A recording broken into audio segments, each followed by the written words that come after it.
All right, so obviously not the introduction right now, but let's just go after that. So, benefits of having a coach and structured programming. I want you to read this because you're the one that. So I put a coach as a mentor. Mentors are the best way to reach success as quickly as possible. It saves the person time, time that will be spending looking for answers. And so a coach and mentor is a perfect guide to achieve that. And so all the client will need to do is absorb the information and execute the plan that the coach puts together for them. Absolutely. I think, and when I think of what you just said, I think also of like doing the job for you of navigating all of the information that's out there, because obviously there's so many different thought processes that you could get on one subject.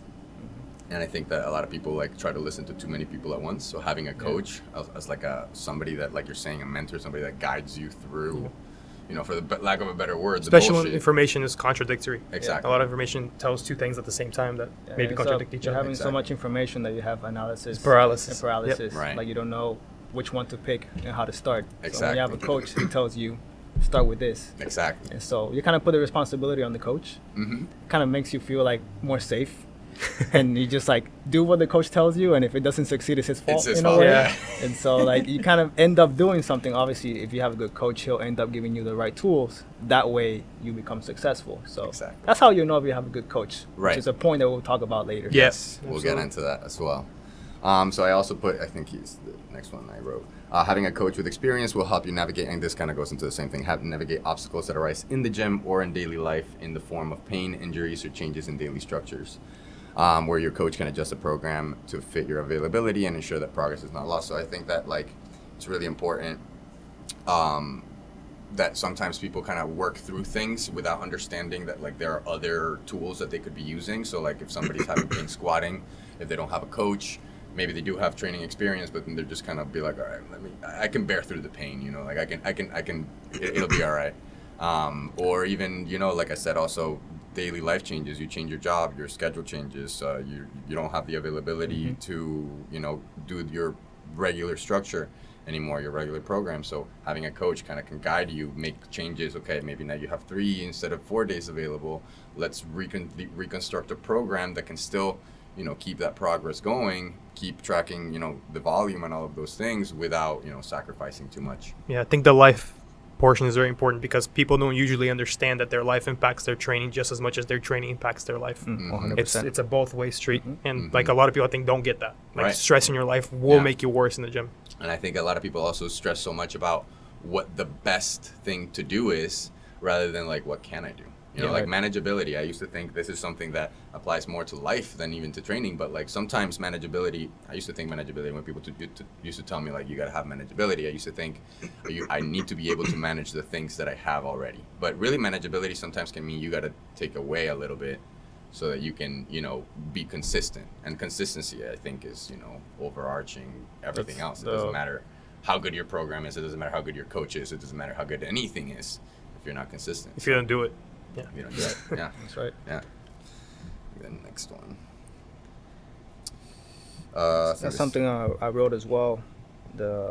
Having a structured program, it'll allow the client to see a light at the end of the tunnel.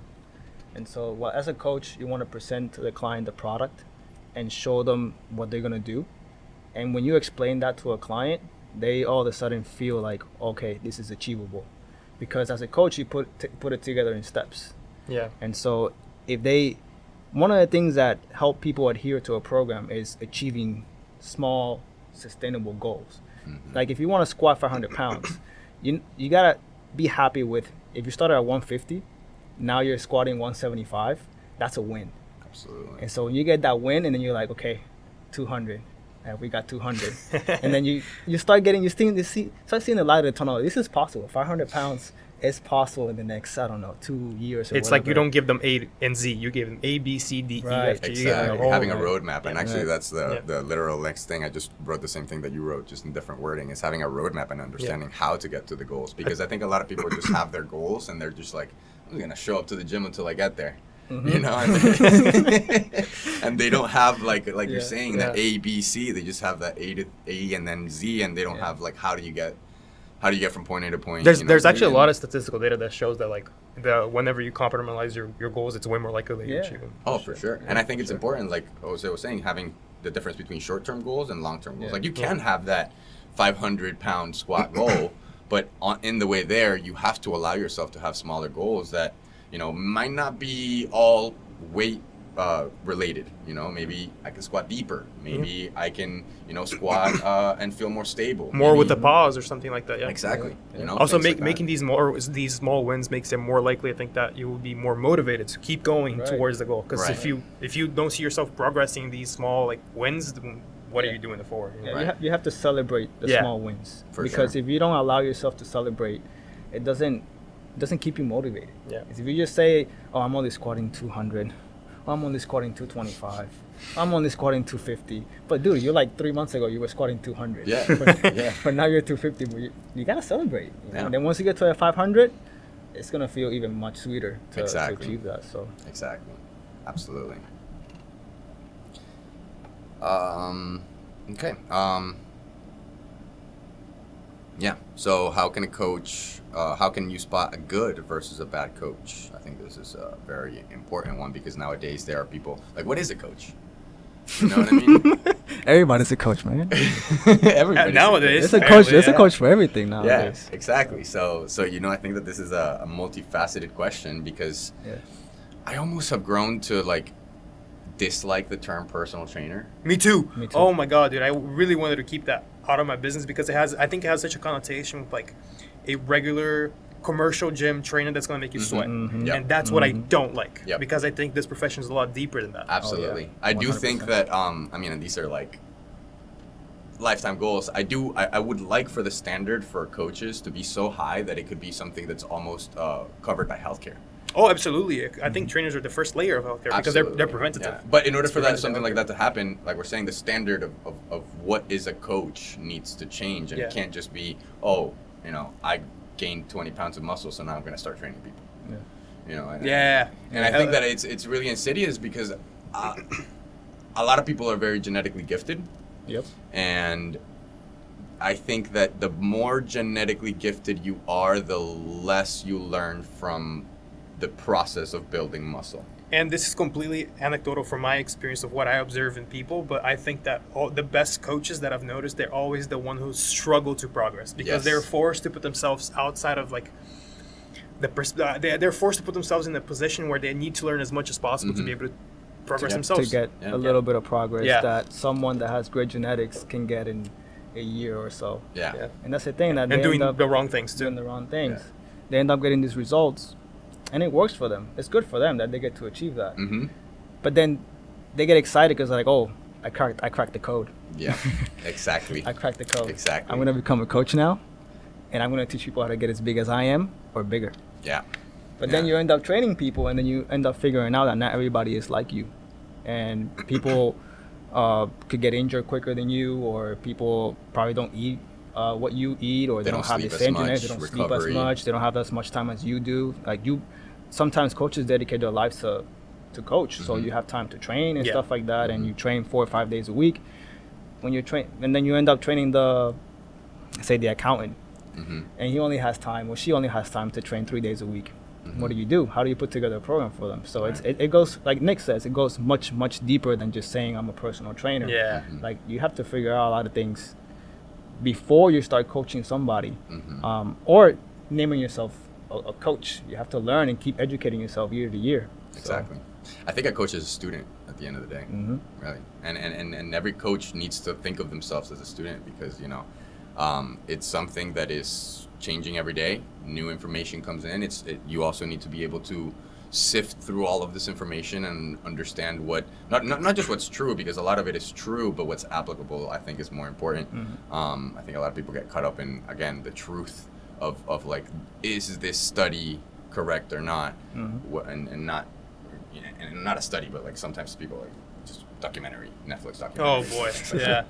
Those tend to not only confuse, it just misinforms everybody. Oh, yeah. There's so Exactly. many Exactly. stories. So yeah. that'll be an episode all in itself. Yeah, I agree, So, for absolutely. sure. Talking about all For these sure. documentaries. But definitely having a coach that can ingest that information and turn it around into something that is useful. You know, because there's a lot of information, you know, between us. I'm sure that we have a ton of certifications, but I'm sure that between all of those certifications, there's a system that we use. We don't just use this certification and then another day we use this certification and then another day we use this method. It's kind of like a blend, and I think that a lot of coaches make the mistake of being very dogmatic with or marrying a certain the system, the method. Exactly. There is no method. There are tools. Certain tools are good for certain things. Sometimes you need a hammer. Sometimes you need a drill. Sometimes you need something else. You just have to figure out, oh, what am I trying to do? Am I trying to put a nail on the wall? Am I trying to drill something to the wall? You just kind of have to pick whatever tool you're trying to use at that moment. Right. 100%. And the communication. I think that a coach shouldn't be, and this is something that I actually learned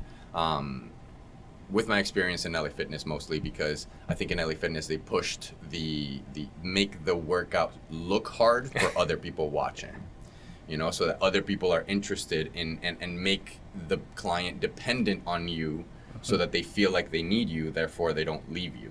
Right. And I think that there's so much more value in the education of a client to make them more independent. And in my experience, the more you educate the client, the longer they work with you, because you're building value as a coach that's also learning, you know. So it's like a learning curve for both of you as a journey. So I think a lot of coaches get caught up in that, and like I need my client to depend on me, so I need to make everything difficult. I need to make them sweat, you know, and not communicating the why are we doing this, you know, like how is this gonna get you closer to your goals, which in turn backfires on the coach, because then the client is asking the same questions every single time that they train with you, and they ask you, how do I do this, why am I doing this? And so it robs time to teach the client new concepts. And Absolutely. so and it also becomes like a daunting task. You're just doing the same thing over and over again. Yeah. And that's apparently the definition of insanity. It's definitely a balancing act. And I think that the more experience that I've had, the less I talk as a coach. I think that in the beginning, when I would train people, I would be very eager to educate as much as possible. But you have to realize that not every person is a aspiring coach. You know, not every client that you're not everyone cares about what about happens in our physiology when we're training. That's kind of why they hire you, so they don't have to deal with it. Right. Yeah. So, you know, just giving them small nuggets of gold every day that they can retain, and waiting for them to come to you with certain questions. One of the biggest things, and I would love to hear you guys' opinion on this, is like introducing nutrition to a client when they haven't asked for it, you know. Because it's I think something that's harder, the behaviors with nutrition, I think is something that's harder to change in clients than the behaviors with exercise. Yeah, because training is fun. Yeah. People can be fun. Yeah. People like training. Yeah. But changing your habits in the kitchen, that's a lot more difficult, because I think it's a lot more ingrained into people what they eat. Because food is not only an aspect of just what is good for you. It becomes with cultural, how you're raised, what did you eat when you were a kid that you still want to eat when you're an adult. Like all those things impact your food choices, and I think it's hard for people to separate their identity from that sometimes, specifically from things that are very, very central to their diets.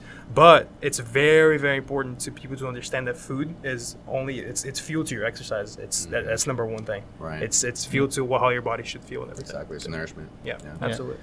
Yeah, we do follow, as in the beginning when I was starting as a coach, you definitely want the client to get the results as quickly as possible. And nutrition is one of the best ways to get them the results as soon as possible, Pretty right? important. Because they hire you and they're like, oh, I am going to a wedding in 3 months and I need to be ready by then. And you're like, okay, this is the quickest way to do it.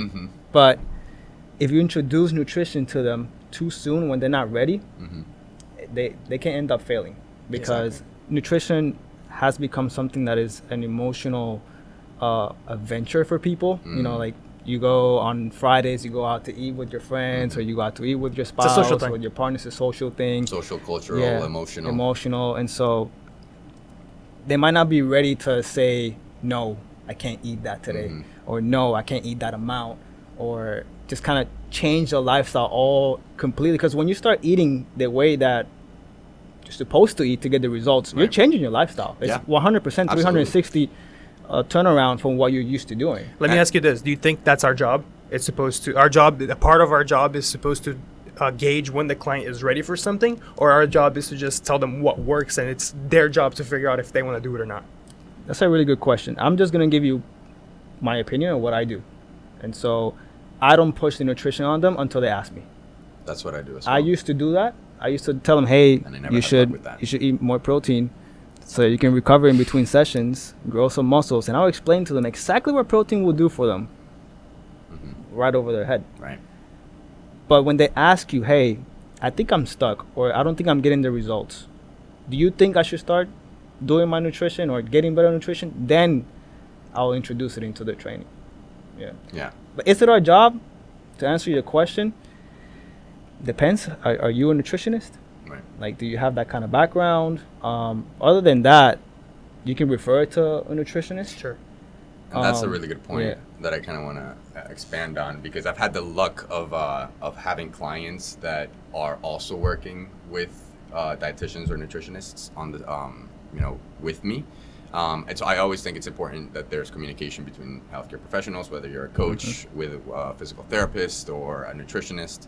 I think that there should be communication so that the goals are parallel and they're all, because I think that sometimes people, and this happens a lot, where you have a client, you're training them, and your goals in training are one, but then they start doing a diet that is completely, contradictory to what we're trying to train for. So to go off what you said, what I usually do with people is, again, just like you, I wait for them to ask, but I do bring up certain topics. So like when they're not doing so good in the gym, they're, I feel tired today, what'd you eat last night? How was your sleep? I think that kind of, and going back to the point that you made, that like life, the things that are outside of the gym affect the gym much more than people think. Yeah. And so I talk about nutrition sometimes with them and ask them questions that are going to make them think like, okay, maybe I should, but I do wait for them, because I've had very little success trying to push nutrition on clients when they haven't asked for it. But I do use daily, monthly checkups when we do body fat testing, when we do things like that. Ask opportunities to say, these are the results that we're getting, and we're kind of just shooting blind when it comes to your, caloric deficit or caloric surplus, whatever it is that we're trying to achieve. So we're shooting blind when we're not tracking, when we're not, paying attention to what we're eating. So if the results are good, excellent. They could be even better. If the results are not good, then maybe there are some changes that we need to do so that we can make sure that the progress is going in the right That's another direction. thing I want to bring up. How do both of you feel about making your clients track their food? Because I know a lot of people have a lot more resistance to it than maybe they should, because people think it's such this like insane task that you have to weigh everything that you eat. So Like, I think a lot of these different things. I think this is an individual question based on what the goals of the person are. I think that if you're trying to make major changes in your composition, I think tracking is paramount. Yeah. Right. Like if and especially if you're somebody that is struggling to get the results that you want, and you're very resistant to tracking, there could be your answer right there as to why you're not getting the results that you want. Like if you're really trying to build muscle, like that happens to me all the time. When I'm trying to build muscle and I'm not tracking, I know why. I know why I'm not building the muscle. You have that to I be need more, when it comes to changing your body composition, you have to be more specific with the things that you're eating and how much you're eating. Now, if you're just trying to be healthy, you just want to feel better, sleep better, have good energy, Exactly. then focus on getting nutritious foods, foods that contain a lot of vitamins and minerals. So more general guidelines for a person that whole is just foods. trying to, whole foods that are just trying to feel better Exactly. and perform better, in their Satiety daily lives. behaviors. Exactly. Right. But yeah, for someone that's trying to have those body composition changes and you want them to be more pronounced and extreme, and like bodybuilders, like CrossFitters or powerlifters, and or even like Gen Pop people that just or look at Gen someone in a Gen magazine Pop and- people that just want to look like that. Then yeah, they have to be more specific. And however, on that note, I would say, and I do say this to a lot of my clients, that even when they're like, I don't want to track forever. And I'm like, you don't have to track forever. I think that a lot of people But you think learn. that. Yeah. But you You learn. learn. it's a skill. When you It's a track, you skill. learn You what a learn. protein is, what a Yeah. carb is, what a fat is, how Absolutely. much each are. So And usually, you keep it in your mind. So for you when end up stop. making better Yeah. choices in Exactly, the future. because you start making the decisions on your own. You're like, oh, I didn't know that I was having this much of that. And usually what I do with clients when I work nutrition with them is I don't change anything at first. I just have them start tracking what they're currently already eating, because then that makes them aware of all of the things that, I didn't know I was having 3 Diet Cokes a day. Yeah, I awareness. didn't know it was 49 grams of carbs per 8 ounces of. Yeah, exactly. So then they start like, oh, now I I didn't know I was only having 60 grams of protein. I thought I was getting my protein intake, Yeah. you know, Yeah. like that. And then I also like to take the approach of adding before I subtract. So more water, more protein, more veggies, you know, things like that, rather than saying like, we're not going to have soda. I'm going to say, we're going to try to have at least a half gallon of water every day. Because I know that in order for them to drink that half gallon of water, or maybe even more, depending on the person, they're going to have to cut out some of the soda. They're not going to want to drink all the soda if they're full on water. Exactly. You know, so behave, and that again, that comes with psychology, and I'm not a psychologist or anything, but I can definitely see that anecdotally that tends to work a lot better. Yeah. It's, I agree, it's an 100%. opportunity cost from eating other things. Exactly. Always. Has it ever happened to you guys as coaches? This happened to me. Every single time I had a client, I would look at them as the project, right? And so sometimes you'll push things on clients that they didn't really want, but you're like, I know you're gonna like it. So let's do this. You know, I know you're gonna, like, obviously, like, I don't tell them that. That's Yeah, what I'm absolutely. thinking. But I'm like, let me steer them this way because I know they're gonna like it. For example, the nutrition, the whole tracking stuff. I know that if a client tracks in their nutrition, they're gonna get results 100%. It's gonna happen. Absolutely. It's gonna happen. And when they do, they're gonna feel much better, and they're gonna feel more motivated to keep tracking. Right. But sometimes, like, I've learned lately that clients, if they're happy the way they are, if they're not complaining to you, and they're not saying anything like, oh, my body composition is not where I want it to be, and they just keep coming to you just to train for you to make them feel healthier, you should be happy as a coach as well. Yeah. If the client is happy, you should be happy. That used to not happen to me. Yeah.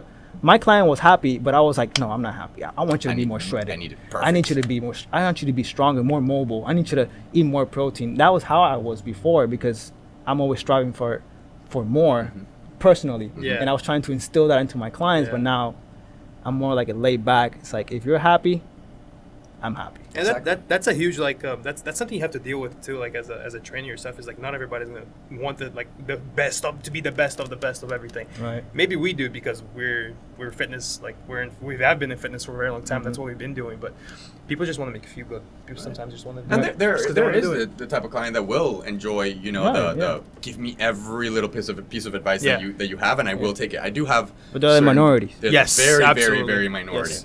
Exactly. All right, I think we got off topic a little bit there. Just good information to put Excellent out there. information. Excellent information. I think I like the flow that we're having. So I think that maybe if we could just, I don't know if you guys want to keep going through the full thing or just restart and do the intro And then just go through it. Restart the whole thing. Yeah. Sure. Also, you don't want to finish the Do you want to the finish? rest. I Because like we're having great points That's what I'm with saying. everything. I don't know if there's a way to combine all these things, if anything, at the end. I like can in the editing. I can figure it out. Probably. I Yeah. figure it out. Yeah. Yeah. I If got not, I don't mind doing the whole episode. And then we by can just do the itself. intro separately Yeah. and just keep going. it. Okay. Yeah. Okay. I got it. Great. So where are we? Good coach. Effective program. Let me see if we went through all the points that a good coach is an educator. The great leader. That's where. Educator. That's where we were. Mm-hmm. We haven't leader. discussed the educator. We were just a communicator. Yeah. Yeah. Yeah. But But you I know, think we did touch on some points of education. yeah, an education of, Yeah. of not having the client be dependent on you Yeah. and understanding That comes with, I guess, with your LA Fitness example. Which, by Right. the way, the whole commercial / versus actual training thing is another thing that we really need to touch on later. Oh, we it's will. on here. Yeah. We will. Yeah. We will. I have a lot of points on that. So the last point would be coach leading by example. Yes. Oh yes. So actually, can I start off on this? Yeah, go for I it. know you wrote this, but No, go for I it, go love for it. this. I usually love programming for myself because Same. yeah, I like to do what I like to do. Yeah. However, right now, working at a gym where we're running groups through programs, and we'll touch on this later. Mhm. I know you want to touch on this.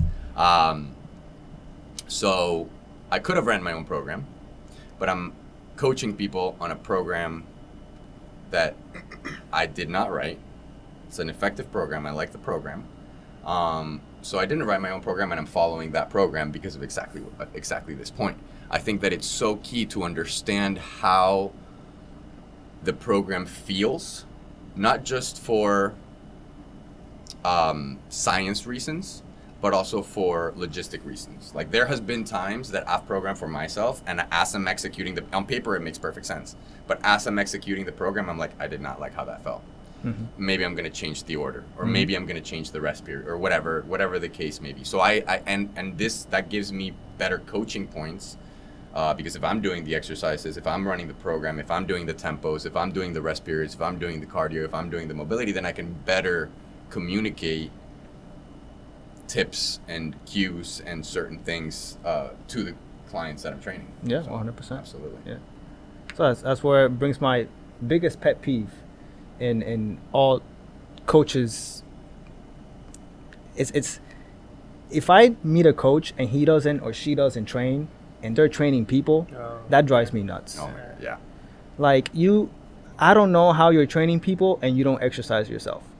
You need to experience what you're teaching people, because if you don't understand how it feels, how can you understand how it feels on your clients? Right. And so that's my biggest pet peeve. And every time I've met a coach like that, I'm just like, I don't know how they're dropping so much money on you. Yeah. Maybe I will understand if the coach has retired. You know, Right. they're Right. like, That's completely they're like different, in though. their, But they have done no, it, right? they're like in their 50s, 60s. They're Right. like, I'm done working out. Right. I'm just doing this, pay the bills, Right. or I'm just doing this just for fun. I don't want to work out anymore. Okay, but you already have like a good 30-something years of experience. But But if you only been, like, I know, for example, sorry about that. I know, for example, I got people on social media that they just want to become online coaches, but they never trained someone in person, or they've never actually done the program they're about to put together. Come on, man. How can you be okay with charging someone money if you don't know how it feels. how it feels? Yeah. Or how it works. Yeah. You know. Absolutely. But other than that, leading by example is a great inspiration for your clients. Like if you are doing your nutrition, training, doing your mobility, doing your conditioning, that lets the client know, it's like, oh, this guy's serious, man. This guy, And he believes in what and he's he doing. believes in what he's doing, and Yeah. he's trying to get better. And you become an inspiration to your client, and your client looks up to you. And when your client looks up to you, most likely they're gonna want to get better as well. That's my Exactly. points on the Oh, being a leader. I couldn't agree. Yeah. more. I honestly don't think I have anything to add to that. I think you guys touched on everything, to be honest with you. Yeah. Yeah. And it builds camaraderie. You know, like if you are training the same way, it builds a group, it builds a community. Yeah. Yeah. And that is, you know, what I feel whenever you build a clientele, it kind of does become a community. Yeah. You know. When you are all working together towards the same goal, Exactly. it also becomes a lot more likely that you Right. achieve them, just because you have partners in crime. I love like we shared the note with each other. I build notes that I share with my clients for like goals and behavior changes. So like whatever it is, you know, getting 8 hours of sleep in 7 days in a row, and I'll share that note and I'll put all of my clients' names down there, and then they can see like they start checking them off if they're doing That's you know pretty 1 cool. day, 2 Yeah. days, 3 So days. they keep each whatever. other accountable So in they that keep sense? each other Yeah. accountable. They That's come pretty into the cool. gym and you know they have this camaraderie of like Yeah. you know the recovery, and that's just one example, but you could do this with anything. Yeah. And again, it's that you don't even need them to be working out with each other to start building that community, and that also promotes what's it called, consistency. Mhm. Yeah, Mhm. yeah, for sure. Move on. Yeah. All right, cool. So we've touched on why we have coaches, why a coach is important for you, why you should probably get one if you're serious about achieving your goals. We've talked already about how a coach can impact how good a coach is versus how a bad coach affects you in your training. Now, I think it's time to talk about what's an effective program and how can a coach put together a good program for you. 10 seconds Mm-hmm. before we move on, because I think this is an important one. A good coach is familiar with the phrase, I don't know. Mhm. And I don't think we need to like go deep into why that's important, but like understanding that like there's some people out there that think that they know everything, and being a little bit more humble of like I like doing this where like a client will ask me something, I'll be like, you know what, I don't know, but tomorrow I'll give you a better answer, or the next time I see you, because it's an opportunity for learning. And again, that student part, learning. So Yeah, I also not only from the sense of not knowing now. There's a lot of things that science just doesn't know yet. There's Exactly. no perfect answer for some things. Some things are just Exactly. out there. There's no Yep. really scientific evidence on it yet. Maybe we'll get it in the future. You know? For sure. Yeah. I find myself saying it depends a lot, My favorite phrase. and I don't know a lot.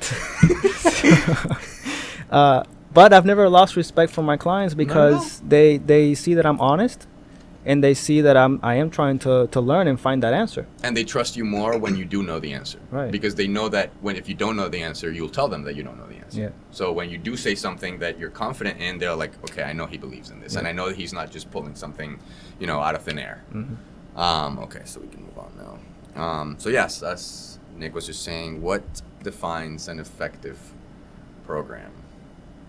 I'll have Nick start with that one. So first things first is, I think, availability for your client. That's fitting it into their life. Because if they can't stay consistent with it, they're not going to be able to perform into anything in the first place. I think that's the first place where that's the first limiting factor for you. I'd say your second limiting factor is where you can move. And I think all three of us share this sort of thinking when it comes to exercise selection, which is more of, In terms of their mobility. yeah, exactly. Yeah. Where they can and cannot move in terms of how if they, for example, if they don't have enough shoulder flexion, how the heck are they going to overhead press? Like they can't. Yeah. Third of all is how much time they're willing to spend in the gym and how hard they work. I think those are the other limiting factors. And all of these combined, I believe, need to be tailored specifically towards the goal of the client. Obviously, if they're just trying to be healthy, it becomes a lot less of a daunting, less hard task for us, because if they're very, very detrained, let's just put it this way, anything works. A lot more things are more prone to working if they're more detrained. But if someone that has a very specific goal and they're again a lot longer in their training career, they're more advanced, it has to be a lot more specific. And that's where I think the coach shines the brightest, because that's when he needs to really dial in on all the aspects of training and all the limiting factors the client has. And to chime in on exactly that, I think that a lot of people, you could give me a program and I could tell you it's effective. Now give me the client and I'll tell you if it's effective for them. Yeah. Because there's a difference between, because like you said, as the more advanced, like I think that a lot of people look at how advanced individuals train. So people look at how advanced individuals train and they think that they should be training like that because that's how they're getting the body or the results that they're getting. And I think that an effective program, I think the most important thing is what Nick said is the practicality of it. Like, does it fit your schedule? Are you going to be able to be consistently doing it? Because a 2 times a week program is more effective than a 5 times a week program done inconsistently. Yeah. 100%. Yeah. If you don't have the time to go to the gym 5 days a week, but then your favorite fitness influencer is telling you to go train 5 days a week, you don't have the time to do so, you're going to get unmotivated to go to the gym and you're not going to do the work. Yep. I think everybody wants an equation because it's easy, it's understandable, it's like in front of you. But there is no equation. Like it's what fits for you at the time, and it may fit like in the beginning of the year. One thing may be giving you the results you want, Right. and then later on in your career, it just doesn't anymore. Yeah. What worked in the past may not work in the future, and what's going to work in the future probably is not going to work in your past. So And- there's no really one thing I'd say. Absolutely. And I think it's also important that we define what a training program is also, because a training program doesn't mean a good workout. Like, and to me, a program is over time, where are you taking the exercises that you're selecting for this client? Where are the goals going?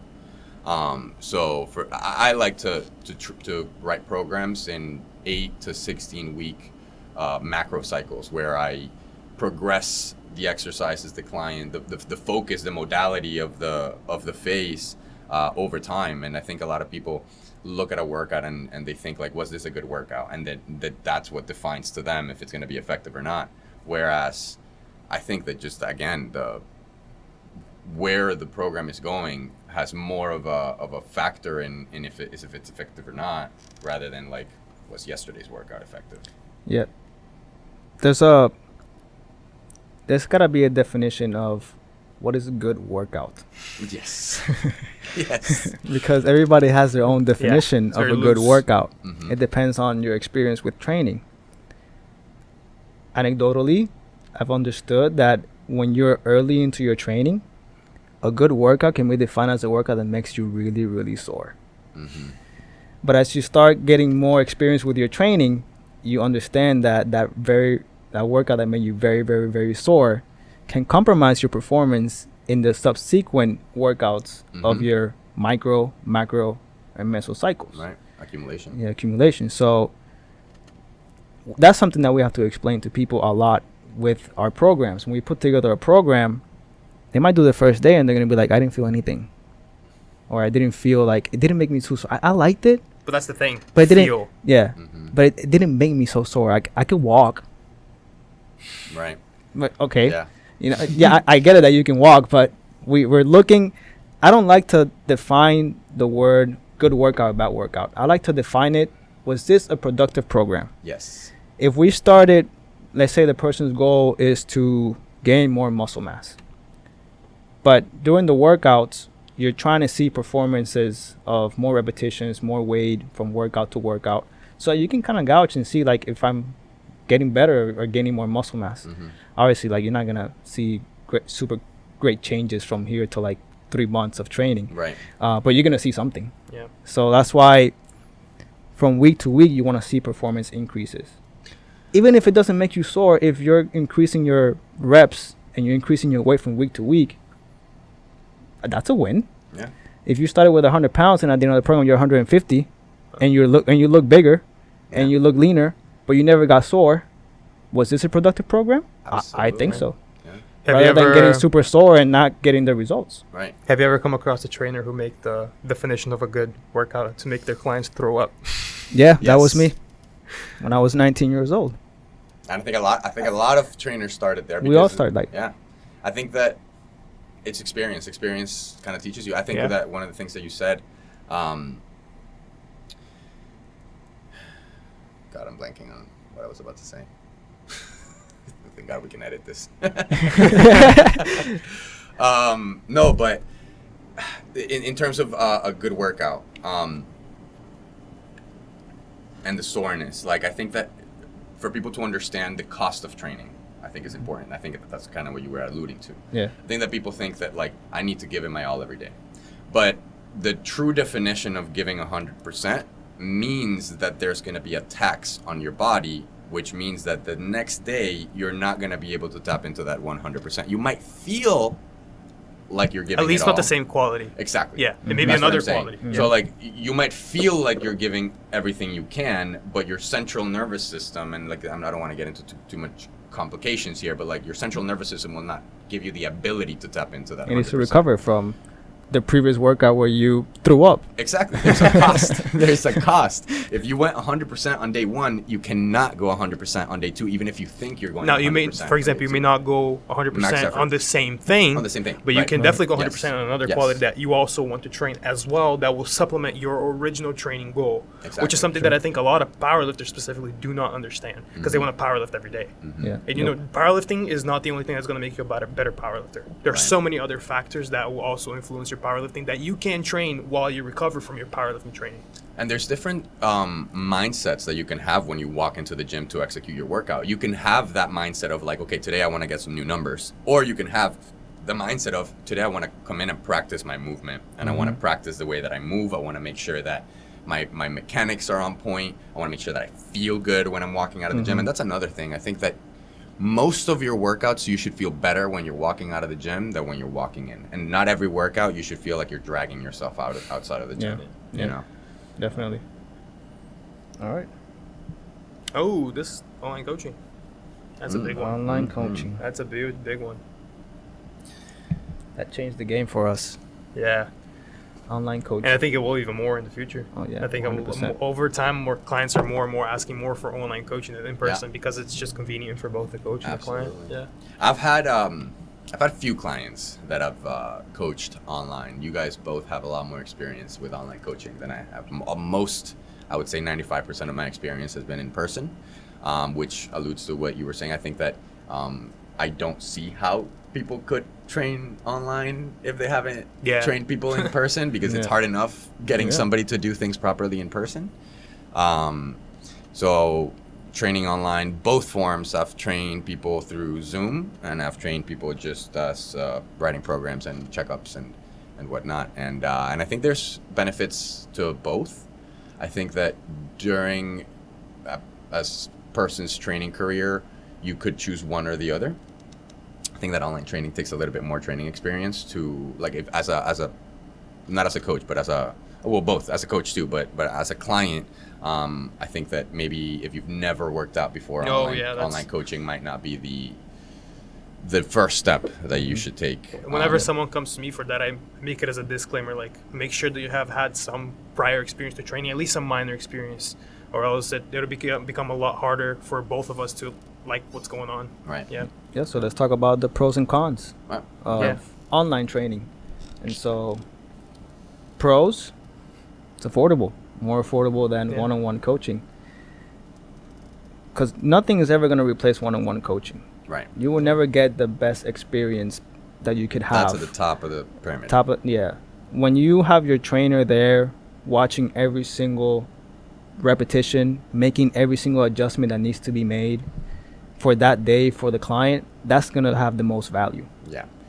Now, online coaching does offer the affordable price of, at least you're getting some training, you're getting the training in, you're just not having your coach there with you at the time. And so one con is what happens is that day you wake up with a sore knee and you're supposed to Do squats. Yeah, you communicate with your coach as soon as possible, and your coach will explain to you what to do. But then what if it doesn't work that day either? You have to continue to communicate, and maybe your coach is not available at the time that you're working out. There's a lag. Right? Yeah, there's a lag. So you might have to leave some notes in the program and say, Coach, I couldn't do the squats today because my knee hurts. So the person's going to have to wait till next week till the coach comes with the answer or the solution for you to fix. Right. Rather than when you're one-on-one, oh, my knee hurts today. Okay, so let's do the squat variation instead, so that you can still train your legs. Or even further, let's try to figure out why your knee's hurting. Exactly, something like that. And then do something that's gonna maybe be beneficial so that this doesn't occur again. Right. But another benefit of online training is that availability. I think that with one-on-one, you have to depend on the availability of your coach to train one-on-one with them. And if they have a lot of clients, if they have limited availability, if they only have a training on some days, you're limited to obviously what the availability of your coach is. Whereas in online coaching, as long as you have access to a gym, you can train wherever, whenever. That's huge. People, they like to do what they want, whenever they want, the way they want. Exactly. Maybe they just need a program and someone to guide them and like a North Star to follow. And I've noticed that a lot more with the younger crowd, because I think that's mostly what I work with, maybe more than you guys do. A lot of my clients tend to be in their teenagers, and they like online coaching a lot better than in person because they can go to the gym with their friends and they can just report back to me whatever they're doing whenever they're doing. Maybe their school schedule doesn't align with my schedule for work, and that's an issue. We need to address that, and so that just becomes a way easier way of addressing that one aspect of the training. Yeah, also people that travel a lot, that have jobs that require for them to be traveling all the time. As long as they have a gym membership, that they have a gym available anywhere that they go, online coaching would be a better option for them, or a combination. Or not even maybe you can adapt their training like on the fly to them. Like they tell you, oh, I'm traveling Thursday, Friday, Saturday. Could you make me like body weight trainings for me to do at a park or something? Right. That happens all the time too. Absolutely, absolutely. But yeah, I think that they're both really good. I think again, this comes back to how good is the coach that you have, because obviously you could have online coaching with a really terrible coach or a really good coach, and how good of a client you are, and following the program. Absolutely. That's huge. Yeah. And I actually saw a post that I really enjoyed. I forget who it was, but I'll give credit where credit is due if I find it. But they were talking about that they get the question is that clients ask them, how long will it take me to lose X amount of pounds? And a better question, and what he's saying, he says it in a funny manner, but the gist of it is, a better question is, how much are you willing to put in? Or how long did it take you to gain X amount of pounds? Because, if it took you 3 years to gain 20 pounds, you're probably not going to lose them in 2 months. It's probably, you could. Again, it also depends on the wrong part of weight, because what are you losing? People confuse the whole losing weight, but they don't understand that when you're losing weight, you're losing all weight in general. Water weight, food that is in your stomach, muscle, less carbs in one day. So that determines how much you've lost. And so typically we recommend losing body fat. Yeah. Right. And they think that losing, like, the daily fluctuations are something that really deceive people, Do you because guys- they may Yes. wake up 2 pounds less the day before because they ate less sodium or less carbs. They're like, oh yeah, I'm losing weight, I'm in this great trend, I'm super fit now. And the next day they're like 4 pounds up. They're like, oh, you know, what's going on? Do you I don't guys understand this. do you guys know what the fastest way of losing weight is? Amputation. Oh, yeah. Nice. I I was thought you were gonna about say like a I was, haircut. I was about to say fasting. That was a good one. But yeah, like, you know, like That's when true, you're yeah. only thinking about the number, like, okay, we could start getting silly with it, because that is kind of Yeah. what people do. They're just worried about a number and they don't understand what that number really means. Yeah. So if you really want to lose 30 pounds, hit up your local doctor. by the way, to clarify this, fasting meaning you haven't eaten for days. Right. Okay, not intermittent fasting. 'Cause it's Oh, another yeah. topic that we should talk about in other episodes, but Yeah. Yes. But not- Thank not you on for this clearing one. that up. Yeah. Thank you for clearing that up. But yeah, Jeez. composition, exactly, understanding what it is that you're losing. And I think that this slower approach, obviously, because I think a lot of people also have conflicting goals at times. You know, I think that a lot of people are trying to build muscle and lose body fat The at the tone. same time. The tone. Oh, I hate boy. that word. Yeah, well, so I hate the word toning because I think people think that it's three different things. There's building muscle, there's cutting, and then there's toning. And you could do exercises differently if you want to do either, like, each one of those individually. If you want to tone, just work on your core more. That's usually what I like. What? No. cardio. Yeah, yeah. So just for you guys at home, if you want to build muscle, you should squat. If you want to tone, you should squat. If you want to lose weight, you Squat. should squat. Yeah. That sounds about right to me. Or pick another exercise and just do the same thing.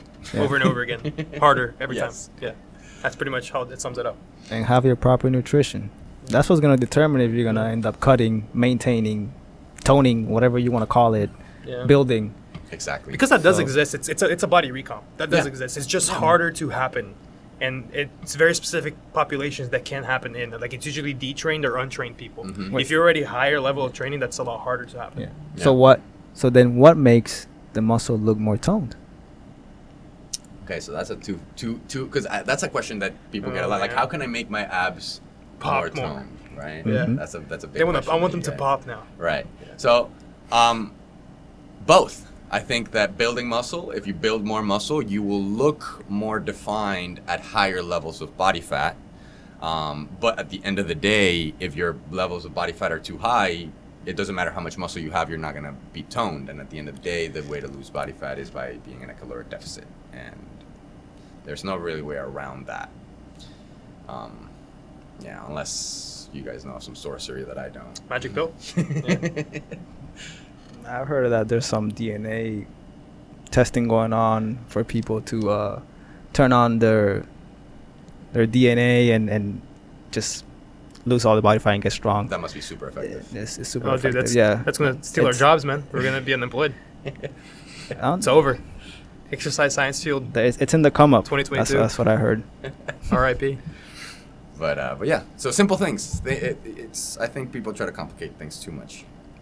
Okay. More to touch on the online coaching versus one-on-one training. I think we touched on all the pros. Mhm. Maybe we should touch on a few of the negatives now too. Yes, Okay, sounds for good. sure. So yeah, I mean, we kind of touched on some of the negatives, but again, if something happens during your workout that you're not able to do, the specific prescribed, and I love that word prescribed because I do think that that's how a program should be looked at, it's prescription. Mhm. You're gonna have to either not do the exercise or work through the exercise with the problem that you're having. If you had a coach there with you, you'd be able to just adjust appropriately. What do you guys have as cons for one-on-one, let's say? Because I do want to have some cons for one-on-one. Yeah. actually. So a con that I've seen or that I've experienced with my clients is, for example, when my clients travel, and so I used to write the programs like 12 weeks and just send it to them. But then I'll end up having to go back to the program because the client switched jobs, or the client went traveling, or they partied, Oh Mhm. boy. something simple as that. And so now I just took all this time to write the program, Went nowhere. and then now I have to completely revamp it because of the lifestyle changes that the client is going through. Right. So maybe I'm just talking about a con for trainers, Mm-hmm. but also it's a con for the client, because if you already wrote the program down and they feel like they cannot complete that program that you already wrote for them, they might feel like they failed. But you didn't fail. It's just what happens. Like life changed. Changes. So Life is always going to be the main limiting factor. life is on your always going to training. be the main limiting factor to your training. So that's another con that I find, as to oppose when we train a person one-on-one, Mm-hmm. whatever, they're there. Like Yeah. they're there. Yeah. So What I've noticed is that it makes people less accountable too. When they have Mm. when they have a time with their trainers that they're supposed to show up at the gym, like I gotta do this at this time with this person this way. Mhm. Whenever it's left up to them, oh, I'll do it later. Oh yeah, I'll go to the gym later tonight. True. I'll go to the gym. Oh, I couldn't do the workout today. I'll do it tomorrow. Yeah. mhm. And they end up never doing it. Right. Yeah, so definitely online training will be more suited to a person that is very disciplined, Yes. as opposed to one-on-one training. You can still be held accountable Yeah. by your, I by think your coach. for beginners, it's way more difficult for them to do online training. I think they should have a trainer first, do some time with a trainer in person, learn the skills that you need to learn accountability, learn discipline, get used to showing up at the gym. And eventually, you can move on to online Yeah, training. which is building more that affordable. habit of Yeah, going to the absolutely, gym. yeah. Exactly, because I do have several clients that are too dependent. And again, we talked about how we need to work to make our clients less dependent on us, but there are clients that specifically try to lean on their coaches, I think, too much when it's one-on-one. So even to the point where, like, I have clients that don't even want to do bar math, and like the simplest things where I'm like, okay, like, it's a 45-pound bar and you have 5-pound plates on the end. Like, Yeah. I'm pretty sure that you can do that math. And that's just a simple, obviously I can easily do that math for them, but I think that accountability of like taking it upon yourself so that X, Y, or Z happen, the gym closes down, I get sick, I'm not able to train you, you can still go to the gym Right. and get your workout in and not have to, call me just to do, bar math for 5-pound plates. So I think I see it gets more complicated when it's like a 2.5 involved. yeah. Oh my God. Oh, don't get me started on fractional plates. Because now it's like 60 pounds. Okay, I put a 5 and a 5. It's 55. What am I supposed to do? Like, Yeah. So To so be yeah. honest, guilty. guilty. Guilty. and they'll like leave a comment on the program. Coach, I can only do 55. There's no. There wasn't any other If I added more weight, it was 65. I didn't want you to get mad at me. Blame it on you. Yeah, that's. But it's true. It's true. This job, this career, man, it's fun. It's so fun. Dealing with people Because, is fun. yeah. You get different personality types and Y- stuff. you end up having a lot of headaches, but when you see a client achieve what they wanted to achieve, like, you feel like you're changing someone's life, and it gives you purpose. And then you see that client happy, and you're like, wow, man, I'm so happy for you. You work so hard for it. Definitely. It's pretty cool. It's pretty cool. So like, I always tell Nick, I'm like, Nick, I try to quit this job every 3 years. I mean, I've been in this for 12 years. Every 3 years, I want to quit. But something happens at that moment where I'm like about to call it quits, that a client achieves something or something ends up happening great, a great blessing, and I'm like, nah, man, I'm staying. So that's just a little. It's like the Wolf of Wall It's, Street yeah, moment. it's you like know it's what like, it's I like a little analysis of me. Like, I've already gone through this 3 times, No, it's very and true. so recently I had that moment, but I'm still here. I'll be Still here. pushing. I'll be here. No, I agree, and I also have the experience of working in the physical therapy field, and it's so rewarding, especially when it's like there's different kinds of reward. Obviously, it's super rewarding when you help a client, achieve their fitness goal, aesthetic goal, strength goal, but also helping clients get rid of pain that they've been having for years is life changing. Actually, me and Jose were just talking about that on the way here. We were talking about how the clients that are most grateful for you, the ones that gives you the most, that fills up your selflessness cup the most, are the ones that are in pain. Mhm. When you help people get out of pain, those are the ones that always give you the most rewarding Yeah. feeling. Yeah. Yeah. Yeah. Absolutely. It's life changing. It really is debilitating, and it's also, some people have gotten used to the pain, so much so that when you take it away, they don't even, they had forgotten What it was like to live without what pain. it was like yeah. to live without pain. Mhm. Yeah. So that's one of the most fulfilling things for sure. But I agree with you, Jose. I love being a coach. I love being a coach. I love learning about health and the body. I love being a physical therapy assistant. I love working with people. I think it's super rewarding. Super rewarding. You know, And another learn a lot, aspect too. of it that I really like that I think is underrated for a lot of coaches is that it forces you to go in pursuit of the truth of what's true about your body, about health, and then sort through an arrangement of information that may not be accurate or that may be twisted in certain way. It feels like a puzzle that you're always trying to solve, and you're trying to piece the things together. And the more you progress in that information learning career, the more you figure out for yourself and for your clients too. Yeah. And also, depending on what part of the field you're in, you get to shake such interesting hands. Yeah. Oh yeah. You know, like I've had the benefit and luck of training with pro athletes. You know, when I was working at Next Level, we used to, some of the Panthers athletes used to train with us in the off season. So just the people that you get to meet are so interesting, and even, you know, the everyday, the general population people, Yeah. business owners, you know, just so much experience. Yeah, And at all the end of sorts the of day, facets. Everybody needs health. Yeah. Everybody Yeah. needs to Oh yeah. train their Exactly. body. And at the end of the day, you're spending time with these people almost, in some cases, more than they spend time with their own family. Because if you're training somebody, you know, 3-5 times a week for an hour, that's a lot of time that Yeah. you're spending with that person. You get to learn a lot about their life, what Right. they do, Right. Mhm. how learn the absorb information that they have already absorbed and they digest it back to you. Exactly. And not only that, you're training them, but some of them end up becoming your mentors in some way in other parts of your life. Yeah. You know, a lot of them can give you advice on many things, you know, like monetarily financial advice, marriage advice, Exactly. friendship advice. Just you get to learn from them just as much as they get to learn from you. Yeah, absolutely. And I've learned a lot from my clients. I think I've learned more from my clients than they've probably learned from me. Yeah. All right. Did we touch on all of the points here? I think so, yeah. More affordable. Yep. You got to go to the finding a good gym. Oh yeah. Mm-hmm. Yeah, this actually can time pretty good with the online coaching one, because you need to be able to, like, if you're training somebody online, you pretty much need to know their equipment, how Oh, yeah. what they have Mhm. availability to. So I think the choice of gym is very important. You need to know where they're training at. You need to know what's Yeah. available to them, Yeah, what yeah. tools they have, so that Oh, you yeah. can correctly Absolutely. program for them. Yeah, Yeah. absolutely. Almost to the point that you need to know kind of like the layout of the gym.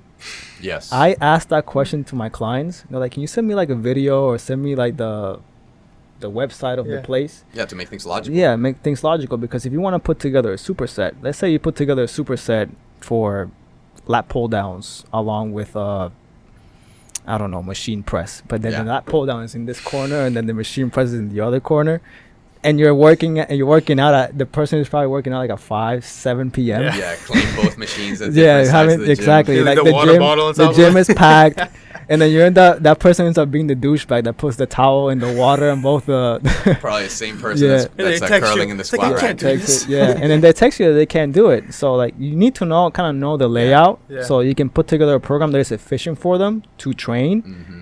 even at the busiest time in the gym. Because like Right. you don't want them to be in the gym for 3 hours unless they want to. Like if Right. they want to, whatever. Because some people like to go to the gym for the social aspect of it, where they can see their friends and they get to meet new people, and they don't want to go home. They'd rather stay there than rather go home. But put together a good training session that they don't have to move so much. Mhm. They can have like their supersets right there, Take over a little take corner. over a little corner. Yeah, and so that comes back to communicating with your client Exactly. Yeah. and just knowing what kind of personality they have and what they prefer. Yeah. Yeah. So I think also selecting a gym depends on what your goals are. Depends on what are you training for. You know, Mhm. because if you are a strongman, then LA Fitness is not gonna be. You know, it might not have all the tools that you Not need. the or most Orange Theory, conductive let's to say. your Yeah, to your exactly. success, Yeah. to Right. say the least. Same thing. If you're a strength athlete, you're not gonna go to an Orange Theory gym. Yeah. You know, I don't know why you were going to Orange Theory gym, but anyway.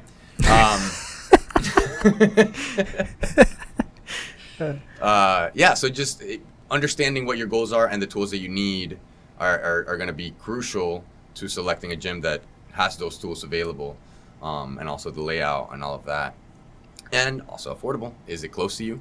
Is it something that is going to be a hassle to get your workouts in? Are they open at the times that you need them to be open at? You know, whether it's a private training gym or whether it's, you know, this is for one-on-one or for online coaching. Again, going back to the question we answered earlier, practicality, availability, like, is this going to make it harder for you to work out, or is it going to make it easier for you to work out? Right. It needs to be easy. Yeah. Another aspect that I think is important is the overall environment. As all of us know, we live in a community that it's mostly either really old people, like parents that are getting later into their 40s, 50s, 60s, or kids that are in middle school and high school. And it's a mixture of both of those populations together in a gym setting.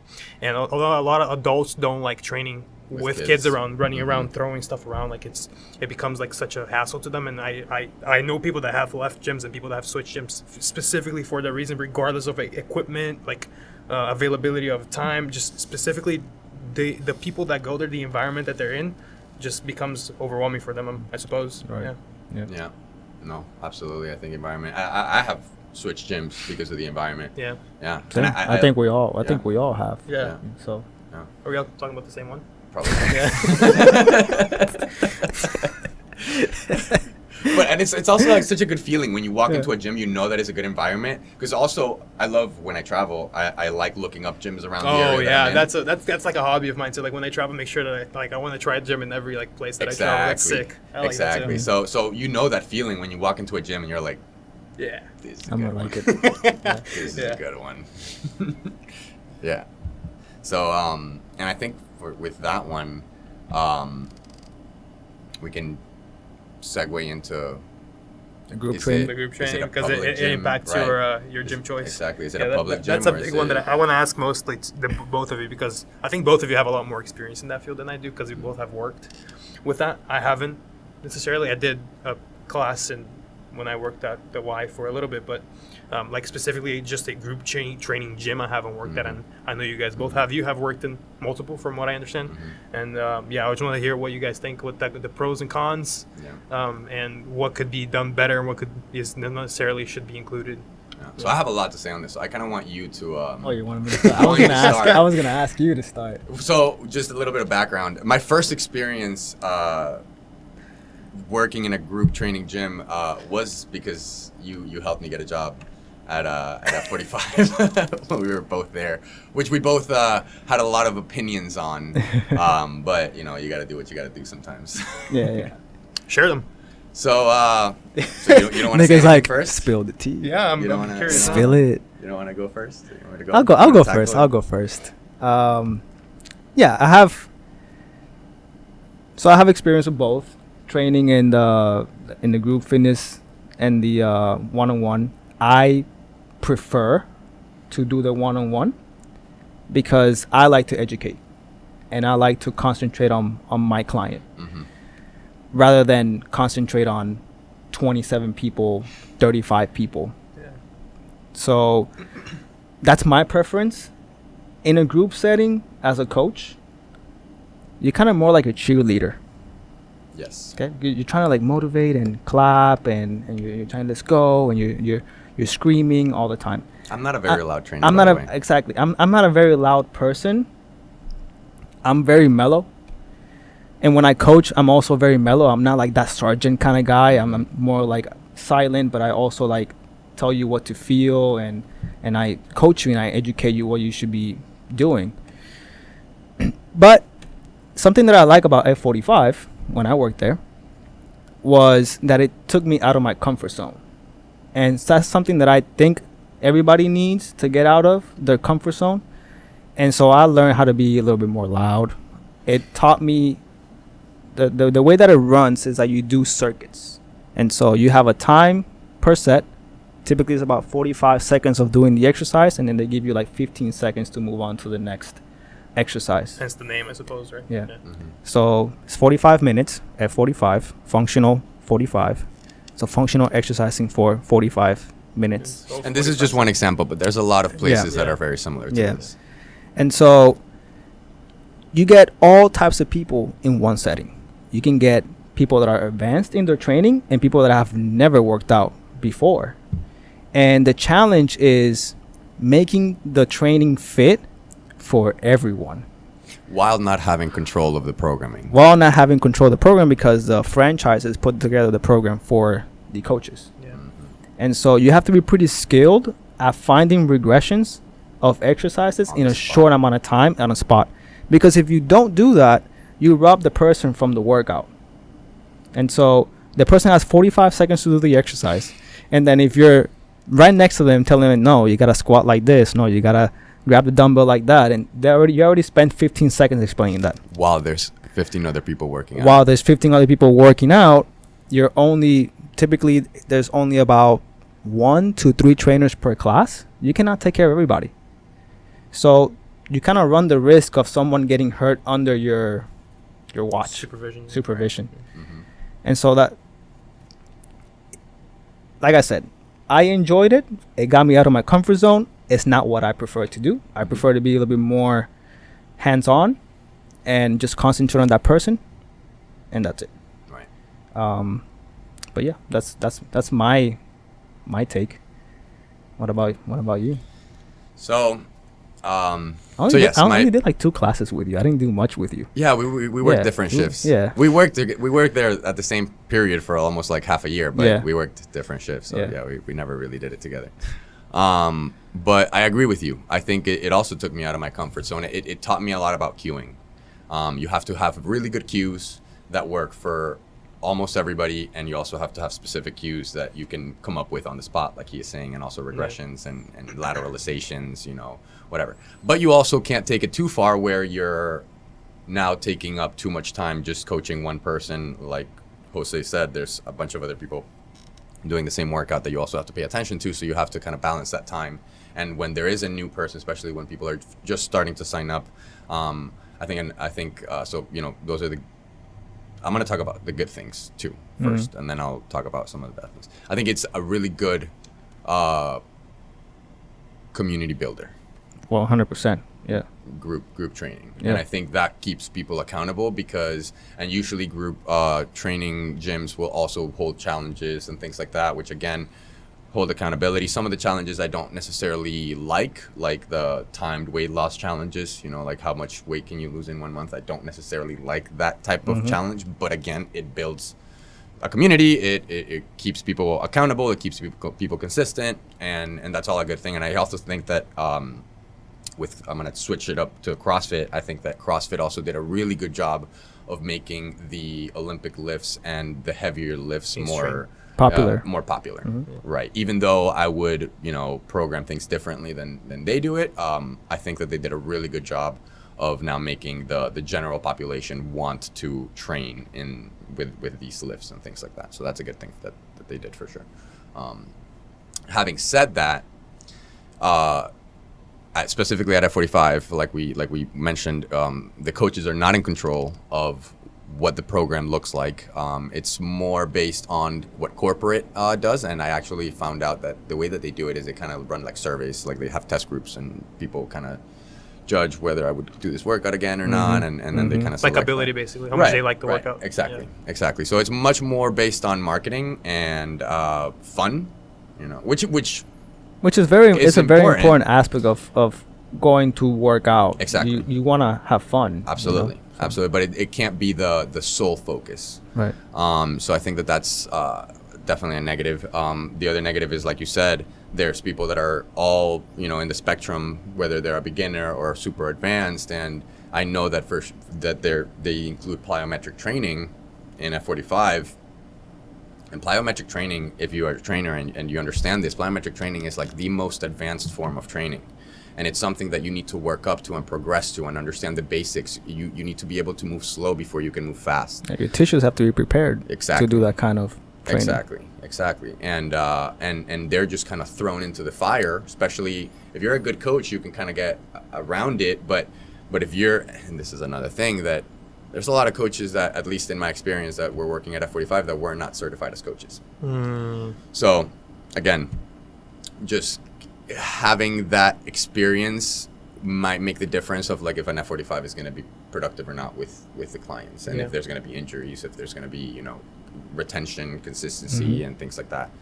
So that's F45. However, I do think that I've worked at other places that do group training, and very differently in both of the places, and I'm going to explain each one. Oh, I didn't know those little details right there. Yeah. So You continued your career. I did. I did. Well, you'll understand. What do you say? So, I thought you didn't like it. So, the thing is, in most cases, group training is made so that, again, it's affordable, it's time efficient, and those are the community. right? Community builder, Exactly, yeah. and that's what it's fun built on. for experience. When you start bringing how effective is the program, then those things start kind of having to be sacrificed a little bit. So in most cases, people think that the purpose of group training should be that it's more affordable, it's efficient on the coaches or on the owner of the gym or whatever. So when you start making it more effective and putting in the concepts that we've been talking about what a good training program is and what a good coach is, those things start falling apart a little bit. But I think that it can be done. No, it's not as cost effective, and it's not as affordable, of course, because there's other things that need to be taken into account. So I'll explain the best place I've worked at that does semi-private training. So it's not group training in the traditional sense of group training. What we would do is, are you guys familiar with the FMS? Functional Movement Screen? Yeah. Okay. So what we would do... You told me about it. Yes, Yeah. I explained it to you. So what we would do is whenever a new client would come in, we would take them through an FMS, regardless, every single person that came through the gym, FMS. And if anything comes up in the FMS, we would do an FRA. For those at home, FMS is Functional Movement Screen. It's a 7-movement assessment that kind of exposes certain limits that a person might have. If those limits are significant enough, we would do an FRA, which is a Functional Range Assessment, which is more joint specific. So like if in their overhead squat I thought that their ankles might be limited or their hips might be limited, then I go in and I do a more thorough assessment of the joint. Exactly. So with those things plus their goals, and we would also do like a strength capacity test. So like the first day is FMS, FRA, strength capacity test to see kind of where they're at. All within an hour. Or It would usually be like an hour and a half. Okay. Not bad. Yeah, 'cause that's a lot of things to cover. It's a lot. We also had a physical therapist and stuff, but that's different. I'll touch on that in a second. Once we had all of that information, we would individually program for each person. Now we would have templates that we would build programs for, and I think that I've talked about this with Nick. I think that a lot of coaches kind of pride themselves on like building a different program every single time, and I think that in terms of like training humans, it's going to look somewhat similar in most cases. I think that you train abilities, not necessarily movements, or like the ability to do a certain thing is the skill, right? So skill training. So we would build individual programs, and I would be coaching up to 6 people at the same time. However, each person would be doing their own program.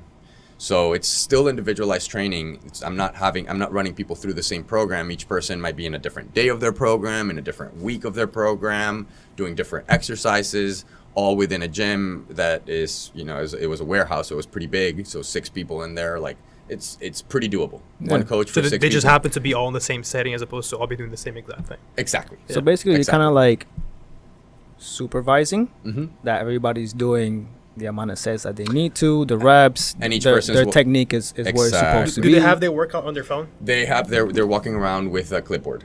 And Okay. they're writing down everything. So I don't even have to check their phone. I can just grab their clipboard, see where they're at, see if they're doing the right tempo, see what weight they were doing, see what RPE they were supposed to be doing, see what they did last week. Yeah. So I have like basically a file for Okay. each person, and they're walking around with it throughout their workout. So I can check on that. And also communicate that we would have weekly meetings with all of the coaches, because some people would, let's say I was working the morning shift, some people would sometimes come in the morning and sometimes in the afternoons. So we would have weekly meetings with all of the coaches to make sure that we were communicating, because maybe another coach was training my client because they had to show up in the afternoon, but it's still the same program. We ran the same systems. We would constantly be having certification systems come in and do certifications. So we would start using those tools. That's actually where I got my FRC certification, and that's how I got the job there in the first place. That's the one where you used to train the NHL players. Yes, yes, that's the very one. And on top of that, we had one-on-one training. So we did have private training And then we had the Obviously, that would semi-private be training. even less affordable. Less affordable. Yeah. Of course. And usually it was either for the semi-private training, it would be either part-time, which would give you access to about 3 sessions a week, or full-time, which would give you access to unlimited times that you would be able to come per week. I think that is the best way of doing, and I'm going to put in quotation because it's not like traditional group training, but group training in terms of there's a group that you're training more than one person at a time, as opposed to one-on-one. The only thing that wouldn't really help with in terms for the client, not for the trainer, is perfect. It works perfectly. But for the client, since they might be going with a friend or just don't know anybody, and when they train, they're kind of doing separate things. So you're kind of alone. That camaraderie again starts falling apart. Yeah. Yes. But when you do something like an F45 or in stereo, everybody's doing the same thing. So you get to train with someone right next to you, and you get to see them push themselves. You're like, oh no, he's not gonna beat me. She's not gonna beat me. I'm gonna try to go. So which is like another positive of the group training thing. Absolutely. So there's always gonna be pros and cons for whatever you end up choosing. It's gotta be what you like. Exactly. What and you that's prefer. the thing. And we would, because what ended up happening is people would come in during the same times because it's working people, so people would kind of have patterns. Like it's the 6 a.m. people, they would always kind of be there. Usually the most consistent people, I'm sure you guys can attest to this if you train one-on-one, are the early people, like 5 a.m., 6 a.m., 7 a.m. They're always there. So there would be camaraderie amongst those people. And again, the training, the movements and the abilities and skills that we were training were pretty similar. So everybody was squatting, everybody was pushing the sled, everybody was working on some type of plyometric progression and things like that. So we would celebrate small successes. It's just not the same. Yeah. It's not the same because you're not doing it at the same time. You're not working. And you're like you're saying, you're seeing that person doing the same exercise as you, and they just got a new number, and but there is a little bit of that, especially in the busy hours when people are consistent. And so that's, in my opinion, in terms of effectiveness of group training when it comes to comparing it to one-on-one, that's the best I've seen it done. Of course, it's a lot less time efficient. You have to be programming for every client. Okay, so it takes a lot time out of your day because you're not. You could be seeing 20 clients a day, which on a one-on-one that would require 20 hours of your day, but you could do that in 6 hours if in this setting, which means that you're programming for 20 people, and they don't all fall on the same day. So you're consistently programming, day after day after day, because not everybody's due on the same date.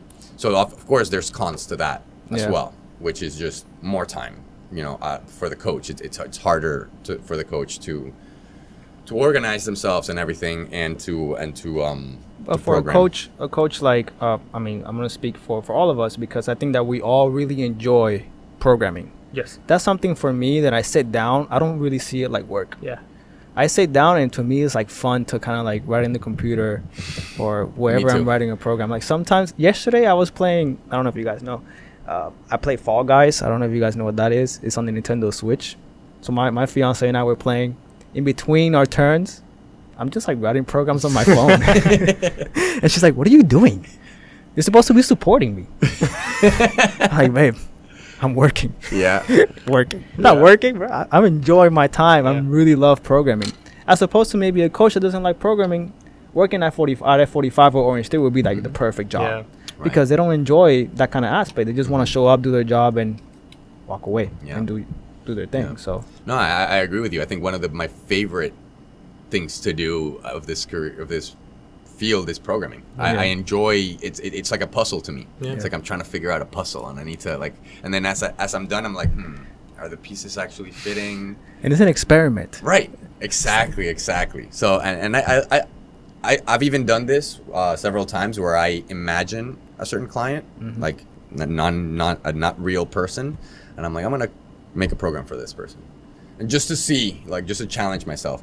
I'll also do things like the physical therapy. I think challenged me a lot in programming, because it's very different training for somebody that is able to do all of the movements you want them to do than for somebody that just had a knee replacement or a hip replacement or a below knee amputation. They can't weight bear through their left leg. They had rotator cuff tear. So the risk is a lot more, right? Absolutely. Yeah, it's a lot more risky. Absolutely. So there's a lot more thought process that you Yeah. have to take into account while also working on the tissues that are damaged to make sure that they Continue. continue Yeah. progressing, Progress, become more yeah. resilient. Yeah. And now the in between that I'm working at now, which we also offer one-on-ones. I'm doing one-on-one FRC sessions, as well as one-on-one just strength training. We have packages and everything for those. But the bulk of their service is a group fitness program. So the way that they run it is they have two sides. They have what they call a fitness side, which is pretty much like the beginner side. And then they have a strength side, which is just like a more advanced side. And what they do is they have the clients run programs, macrocycles, mesocycles, the entire thing. So like, the one downside is like if a client signs up halfway through a program, they're kind of just jumping into a program halfway through it. Mm-hmm. But there is a clear progression that we run people through. And in order to move to the advanced side, there are certain progressions that you have to pass. There are checkboxes that you need to meet in order to be able to graduate, let's say, to the strength side. So it's not like they just get exercises, throw them in the wall, and see what Exactly. sticks. And who determines, like, how do you determine if the person can progress to the next? That's the coach's coaches, decision. decision, because maybe the person, let's say they're supposed to squat 135, right? Mm-hmm. And they end up squatting 135, but they're not even hitting the depth that the coach wants them Mm-hmm. to hit. Right. And the person's like, "Oh, I hate 135. I can go to the strong side now." Right. And you're like, no. Yeah. So, But you said. so there's definitely progression sheets that we have. Like we have a squat progression sheet, a deadlift progression sheet, a pull-up progression sheet. I think we have a dip progression sheet of things that you have to meet in order. Like if we program a pull-up and you have not passed the pull-up progression, you have to refer to your pull-up progression sheet and do the exercise that you're on in your pull-up, in your spectrum of the pull-up progression sheet. So you might the workout might say pull-up, but you might be doing a ring row or a suspension trainer row or something like that. So that's kind of how we gauge it, and we have monthly meetings. We actually just had one yesterday, where we decide who gets to graduate and who doesn't. And in order for you to check a box in your progression sheet, the coach has to check that box. It's such a fun meeting I'm already imagining it. Oh, absolutely. It's awesome. And also it's the coaches that are programming. So the coach that is going to train the side that they're training is the one that's writing the program for that side. Mm-hmm. And we sometimes rotate coaches like from side to side. That way we have communication, because also like if I'm on the fitness side or the beginner side and I'm having 5 people graduate, I want to move over with them for that next month, so that we have that same coach kind of transitioning them into the strength side. Yeah. So there's a lot of moving pieces, and again, they're doing the same work. So again, that camaraderie comes back into play. There's challenges that they do. We just did a brutal assault bike protocol for them for a whole month, where we were doing like a 1 mile, then a 75-second rest, then half a mile, then a 3-minute rest, and then 3 rounds of that. And it's like the first week people hate it, but then week after week, like the attendance keeps coming up and up and up, because it's just like everybody wants to beat their own time, and we post in a sheet everybody's time from who's doing the best to all the way down. Yeah, people get competitive, man. And people get competitive. Like across all these group It's like training. CrossFit, which is one of the reasons why CrossFit has gained so much popularity, because it's Like- camaraderie, but also there's competitiveness. If in you it. notice across all these group training settings that we've mentioned here, a big driving factor for all of them is that people get competitive with each other. Like when they see each other pushing each other more. Yeah. Exactly. So obviously, like, and I think that's the thing, that the further you push it to look like a one-on-one in that group setting, the less you have of that. Yeah. So there's a balance, and I think that they're doing a really good job. By the way, plug, it's One Fitness in Weston, if you guys want to. But you guys are located here in US 27, right? Close by? no, it's on 84. It's 84, right, yeah. Next to yeah, Bravo. 84. Next to Bravo. Next to Bravo. Yeah. So they do a really good job of taking everything into account when we're programming. We talk about the program. So yesterday in that meeting, we also talk about what the next program is going to be. So the coach of the program presents the program, talks about how they want the exercises to be performed, the thought process that he had behind writing the program, like what is the focus of this program. And we do the same thing, like the blocks. So usually we pair exercises together. Obviously it has to make sense. So like in the fitness side, it is kind of like a circuit, kind of like how F45 did, like they have stations, but it's not circuit. So like you're just here, you're going to be doing this exercise for 12 minutes. So let's say that's incline bench press and handcuff with rotation, something like that. So you're going to be going back and forth between those two exercises for 12 minutes, and then you move on to the next one. That sounds pretty similar to what you have going on at the YMCA with the powerlifting class, remember? Yeah. Yeah, that sounds about Yeah. Yeah. With the kids. Yeah. And then on the strength side, it's a little bit more structured, because on the fit side, the one downside that I will say is that, let's say that I wanted to write a workout that, or a program that that the order of the exercises matter. That is kind of problematic, because not everybody starts in the same station. So you kind of have to write the program to work as if you were to start in any of the blocks. So you can't really have like a series where you have like your big lift that you want to work on that day. Now, as a coach, you know what clients need to work on what, so you can assign stations to start in. And on the fit side, 8 is the max amount of people that can be during a session, and on the strength side, it's 6. So again,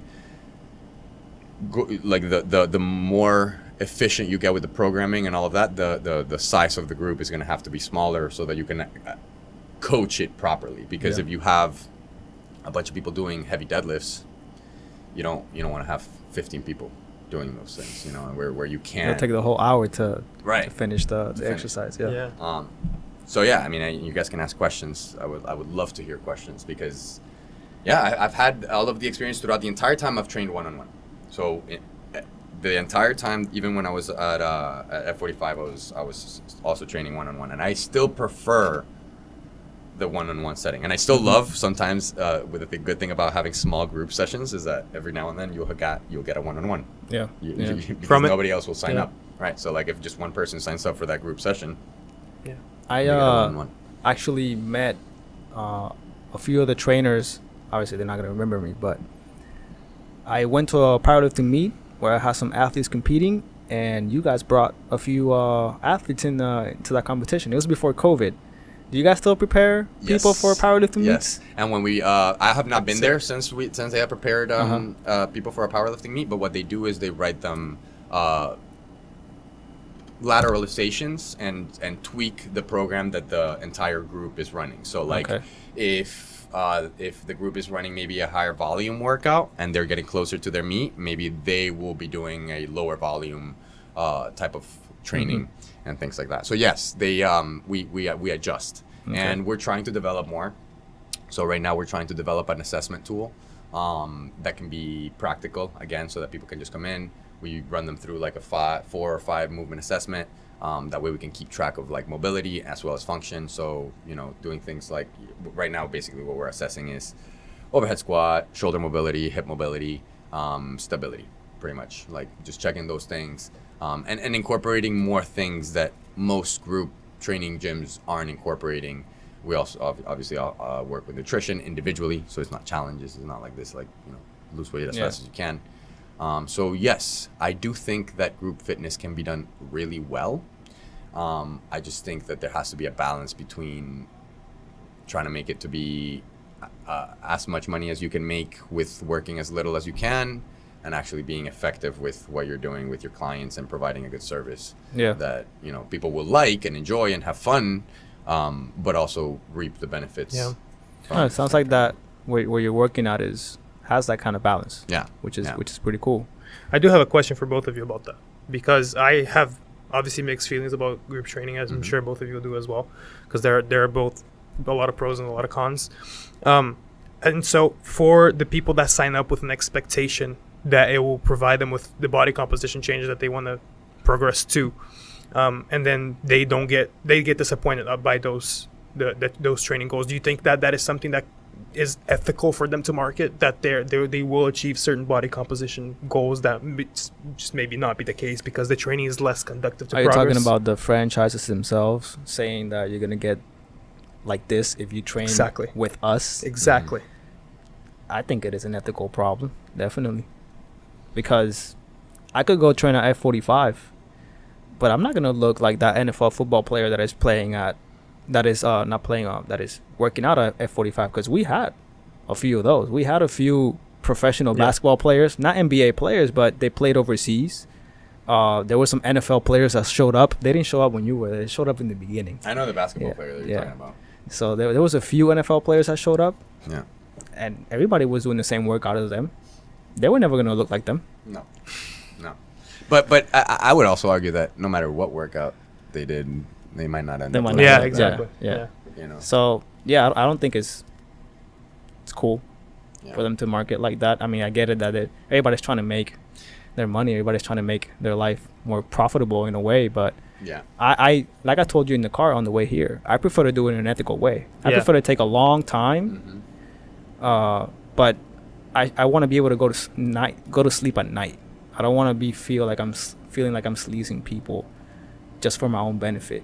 No, I always want to do it the correct way. Yeah. Even if it takes 40 years, I'm at peace. So, Yeah. And the other thing I want to bring up about that. but Oh, you sorry, gonna say? you were saying something. No, go ahead. You sure? Yeah. Yeah. So, since wait, I lost my train of thought. Well, I'll say when I was going to say when. Go what ahead. You think then. If F45 is watching, don't stop doing what you're doing, because then we wouldn't have this niche to Oh. tap into. yeah. But yeah, no, I think that it can be done. I think that again, choosing what is going to work best for you. I think it's not ethical to promote things that are not achievable. However, I think that no matter what happens, ethics, companies are going to be marketing regardless of ethics. And Right. My other question: do you guys think that it's worth that something is better than nothing when it comes to general population training, as in them not doing the correct training the correct way and doing something that is generally assigned for everybody? Do you think that is better than them not training at all? That's a good question. That's a very good question, and the answer is to an extent. Okay, because yes, something is better than nothing, but if that something is too much, Then nothing is better. then They nothing is become more better. injury prone. Yeah, Yeah. they Oh, yeah. become more injury prone. They end up having issues that they probably didn't have before, and they end up getting in some kind of pain that they didn't have to experience. Yeah. They get probably the person can get a negative, not say reaction, but a negative opinion of exercising, Yeah. which is happening in the negative past relationship. before. Yeah. They probably don't want to exercise anymore because they got hurt doing a certain exercise or doing a certain modality of training, Or too sore the next day. or too sore the next day, and so they might not even come back to the training and not improve their health. Right. So By trying to solve the problem of like sedentary, Right. you put them in a setting that they're not going to succeed, and then Right. by then Yeah. you create new issues. Right. That's So- what I So yeah, like Jose said, one of the things that we'll probably say a lot in this podcast is it depends. Yeah. It depends, because I could see an individual that I could say, yeah, go ahead. Doing F45 is definitely going to be better than doing nothing. And if you're somewhat prepared to do the movements, if like let's say that you were a high school athlete and now you're in college and you want to do something and you don't really have the money to pay for a Trainer. a trainer, Or you don't know coach what to or do in the one-on-one, gym. You don't know what to do in the gym. Then yeah, F45 can not can at get 45 group training. group training. Yes, yes, group training can get the job done. But if you don't have any experience and you haven't had any, or even if you did have experience when you were younger, but you haven't had any experience in, let's say, 10, 20 years, it's just not specific enough, and it doesn't take into account the lack of abilities that people have. Specifically I think specifically of plyometrics when I talk about that. Yeah. Because I can think back to when I was working in group training at F45 that we would get older population, having them do box jumps on their first day, and there were certain times that I tried to like completely take them out, and then the owners would have problems with me just completely changing the exercise, and you just have to push them, right? Yeah, because then if you took them out of the workout, they would not enjoy the workout as much. And not just take them out. What I mean by taking them out is being like starting to do almost like a one-on-one with them, being like, okay, let me take you over here, and we're Yeah. gonna do something completely different. Yeah. So I definitely think that it depends on the person. For some people, yeah, it's better than nothing. For others, and I would say the majority of the population, you'd be better off Starting somewhere Yeah. else. That's a goal that we have with this podcast. Like you said, is Fitness Uncovered. Yes. And so we want to educate people that if you end up making the wrong choice of exercising in a place that didn't put you in a position to succeed, then there's other ways to succeed. You can try other modalities of training. You can try Mhm. other types of trainings that will help you achieve your goals. That you don't have to just stick to one thing. And if you have a bad experience with that one thing, doesn't mean that they're all going to be bad experiences. Mhm. So, again, we're not bashing F45, CrossFit, Orange Theory. We're just giving you guys the pros and cons of all these places with one-on-one. Just like one-on-one training has pros and cons, and just Mhm. like Online training. semi-private training has pros and cons, Mhm. they all have pros and cons. Our goal here is to keep you guys as healthy as possible Exactly. and guide you guys through those arenas where you want to be as healthy as Yeah. possible. And I Because- think that comes through information, Yeah, right? That comes through information. Yeah. Because something you Informed can do, decisions. let's say I think a great path is I'll recommend you guys to train with Andres or Nick, right? And Nick and Andres, you can tell them, I want to go train at I-45. That's my goal, and not get hurt. And Nick and Andres will prepare you in plyometrics, prepare you with strength, prepare you with mobility, prepare you with conditioning, so that when they tell you, hey man, you're ready, Mhm. it's your time to shine. Yeah. Go ahead and sign on It's to like- F45. Like you're treating it like a sport. Right, Like right. Literally So- treating it like a Exactly. sport. You see, like, I just took you through a path. Start with a trainer that will teach you how to progress with the progressions that you need, so that eventually you can do what you want to do. And it's not just at 45. You can end up playing more basketball, powerlifting, Olympic weightlifting. That's Whatever. what we do. We Yeah. prepare bodies. We prepare bodies to get better, to Exactly. achieve the tasks that they want to partake in. That's a confusion a lot of people have too. They think that we're teaching them to lift. Mhm. That's it. Mhm. We don't Mhm. teach to lift. We prepare bodies to perform tasks. Exactly. Right. Exactly. Now, those tasks may be lifting or not. That is the difference between a personal trainer and a coach, Yes. mentor.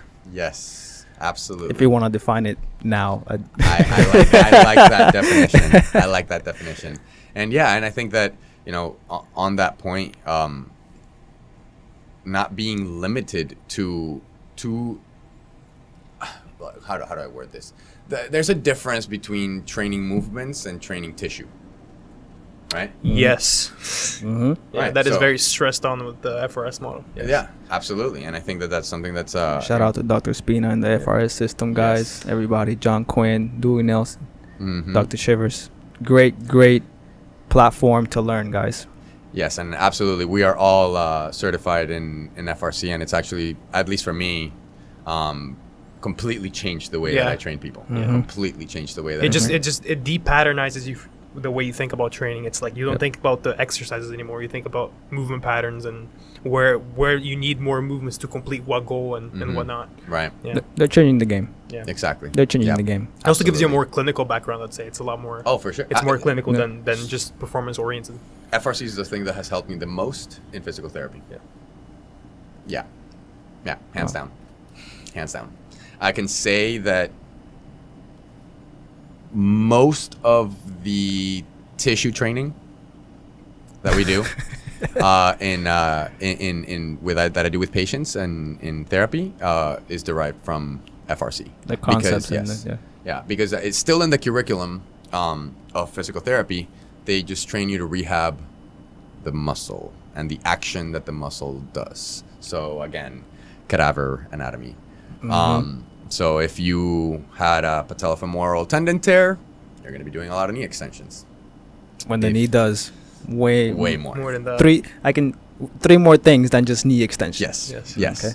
So If you tore your bicep tendon, then you're just going to be doing curls. You're just going to be doing elbow flexion. elbow flexion. But again, the bicep supinates, the bicep rotates, the bicep does a bunch of other things depending on what the angle of the humerus is against the glenoid, all of those different things. And I know we're getting into like a lot of complicated stuff with the jargon here, but the point is, Well, we'll uncover yes, that in Fitness Uncovered. Yes. yes, excellent. Which none of those things are necessarily wrong. They're just incomplete. That's what I see for most training. Yeah. And with most training, that's even in social media. It's like it's not wrong. It's just incomplete. Yeah, From what I exactly, see. Yeah. exactly. Yeah. Is there anything else we didn't touch? Yeah, that's it, man. I think now we can start our introductions at Yeah. the end of the podcast. Yeah.